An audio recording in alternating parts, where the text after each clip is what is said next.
Hi guys, ഇന്നെന്താണ് എല്ലാവരുടെയും പരിപാടി? വാവുബലി ദിവസമായിട്ട് ഞങ്ങളിവിടെ വാവുബലി സദ്യക്ക് പായസം ഉണ്ടാക്കിക്കൊണ്ടിരിക്കുകയാണ് കേട്ടോ. ബാക്കി സദ്യവട്ടങ്ങളൊക്കെ ആയി, ഇനിയും പായസവും പപ്പടവും കൂടെ ഉണ്ട്. അപ്പം ഞങ്ങളെന്ന് പറഞ്ഞാൽ ഞാനും പിള്ളേരും മാത്രമേ ഉള്ളൂ.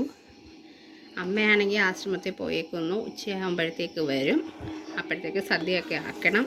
ചേട്ടൻ ഡ്യൂട്ടിക്ക് പോയേക്കുവാണ്. ചേട്ടൻ വരുമ്പോഴത്തേക്ക് നമുക്കിതൊക്കെ ഒന്ന് റെഡിയാക്കി വെക്കണ്ടേ. അപ്പം അതുകൊണ്ട് പായസത്തിൻ്റെ പരിപാടിയും കൂടെ ആയാൽ ഇന്നത്തെ എൻ്റെ പണി കഴിഞ്ഞു. ഇത് ഞങ്ങളിന്ന് സേമിയ പായസമാണ് വെക്കുന്നത്. പിന്നെ വലിയ രീതിയിലൊന്നുമില്ല, ചെറിയ രീതിയിലൊരു സദ്യ. കുട്ടികൾക്കൊന്നും സ്കൂളിൽ പോവുകയൊന്നും വേണ്ടല്ലോ. അപ്പോൾ അവർ വീട്ടിലുള്ളപ്പോഴല്ലേ നമുക്ക് ഉത്സവം.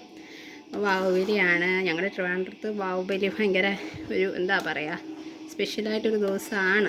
നമ്മളെ വിട്ടുപോയവരെയൊക്കെ ഓർക്കുകയും അവർക്ക് വീട്ടിൽ സദ്യ വരിച്ച് ബലി കൊടുക്കുകയും ഒക്കെ ചെയ്യുന്ന ഒരു ദിവസമാണ്. അപ്പം അതിന് ഇവിടെ ചേട്ടൻ്റെ അമ്മൂമ്മയുടെ ഒരു ഓർമ്മയ്ക്ക് വേണ്ടിയിട്ടാണ് ഇതെല്ലാം നമ്മൾ ചെയ്യുന്നത്.